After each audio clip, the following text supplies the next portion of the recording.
esperando la doctora Pirolo para hablar de algo que se está hablando mucho en estos últimos días, como es el tema de la donación de plasma y la importancia de la misma. Claro, Dani, es la esperanza antes de la salida de la vacuna, porque es lo que se vio en cuanto a tratamiento que más efectividad tiene en relación a los pacientes graves. Recordemos que la donación de plasma es una inmunización pasiva, mientras que la inmunización activa tiene que ver con la vacuna. ¿Qué quiere decir esto? Activa es cuando vos directamente te inoculan el virus para que el cuerpo genere los anticuerpos, y la inmunización pasiva, en este caso, como es la donación de plasma, tiene que ver con que al transfundirte el plasma de un paciente que está recuperado, te están transfundiendo los anticuerpos para que tu cuerpo se pueda empezar a defender contra un germen que hasta el momento le había sido totalmente desconocido, y para tratar de evitar esta famosa tormenta de citoquinas que produce cuando el cuerpo da una respuesta mayor, inflamatoria mayor, ante un virus que es desconocido.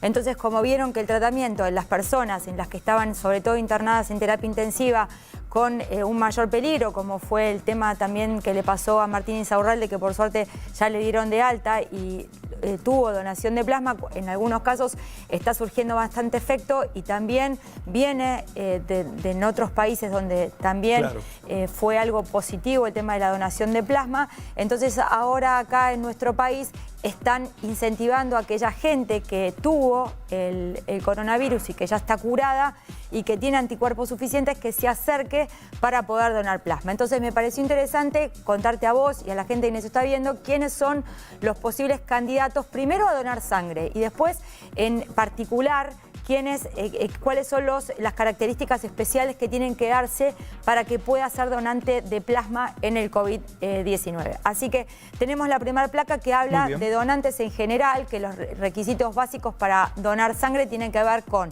en primer lugar, sentirse bien ese día. Si sos mayor de 18 años lo podés hacer, y si sos mayor de 16 tenés que ser autorizado por padre o tutor.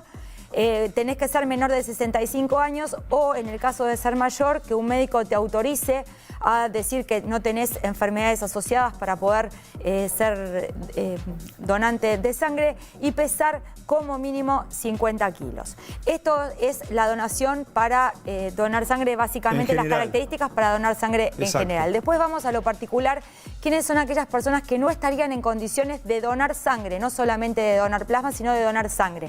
Los impedimentos tienen que ser haber sido transfundido en el último año, esto por una cuestión de que también tiene baja la cantidad de glóbulos rojos el paciente que va a querer donar, entonces no se aconseja. Haber tenido fiebre o alguna enfermedad en los últimos 7 días, o sea, tiene que ser un paciente sano, como habíamos hablado. Las prácticas sexuales de riesgo en el último año.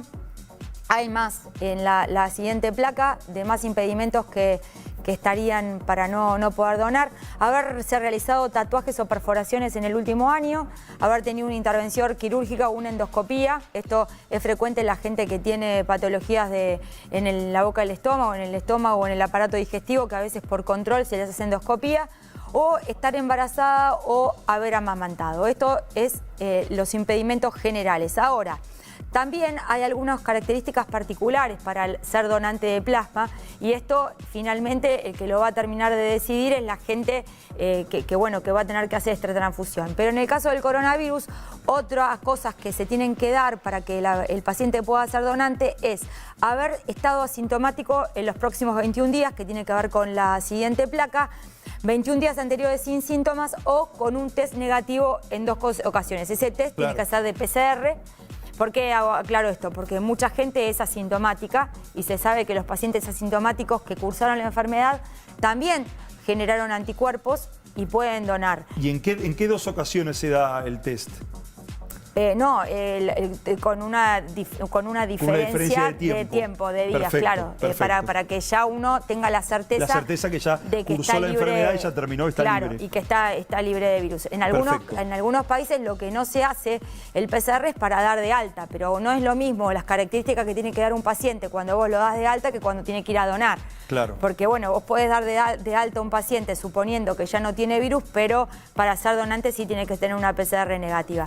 Y después, que esos anticuerpos que generó el paciente producto de haber estado en contacto con el virus, tengan la suficiente cantidad de inmunidad y sea la suficiente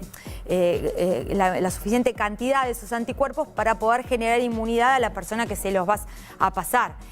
Títulos, no me salía exactamente cuál era la palabra. Tiene que tener la suficiente cantidad de títulos esa persona de anticuerpos para poder ser transfundido y que ese plasma le sirva al paciente que está tratando de recuperarse.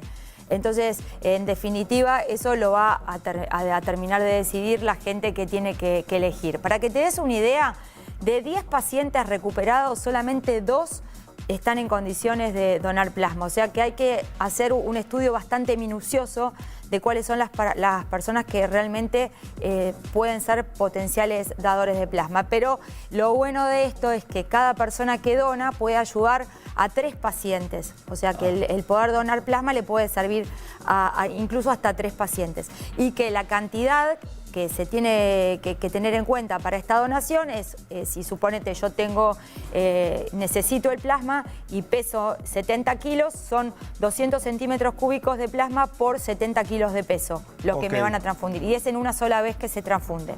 O sea, no es que una persona que lo necesita va a necesitar de varias veces de ser transfundido, sino que con una sola vez ya tiene bastante efecto como para que se vea una mejora en las personas que les ha pasado esto. Imagino también que las personas que están transitando la enfermedad serán orientados por los médicos para decir, mira, podés ser donante de plasma, hacer los estudios, porque realmente es muy importante. Y no todas las personas, no sabemos, va a decir solamente 2 dijiste, ¿no? 2 o 3. No, 2 de 10. 2 de 10, digamos. Estarían como en condiciones. Claro. Y bueno, pero para eso están los centros médicos especializados donde la gente se pueda acercar a donar sangre, que los tenemos en la próxima placa para que la gente sepa dónde son. Exacto. Y ahí mismo donde ellos se acercan, les van a hacer un interrogatorio y les van a decir a ver si están o no están en condiciones de poder ser donantes. Por ejemplo, el Hospital de Clínicas, que incluso el Hospital de Clínicas tiene un convenio con otras instituciones y que están también relacionados con las obras sociales para estar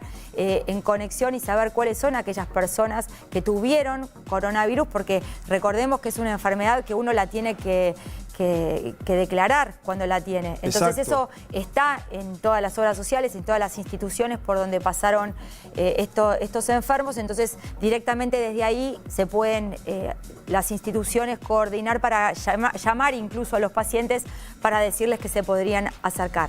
Estamos viendo también que en la Fundación Hematológica Sarmiento, en el CEMIC, en el Hospital Alemán, bueno, en las 2 placas que estuvimos viendo y mostrando, están los lugares donde la gente se puede acercar, y si hay alguna duda, en la página del Ministerio de Salud que tenemos, también están los lugares y están también estas condiciones y estos requisitos para el que no los llegó a leer, para poder saber a ver si una persona está o no está en condiciones de acercarse a donar plasma si ya tuvo el virus.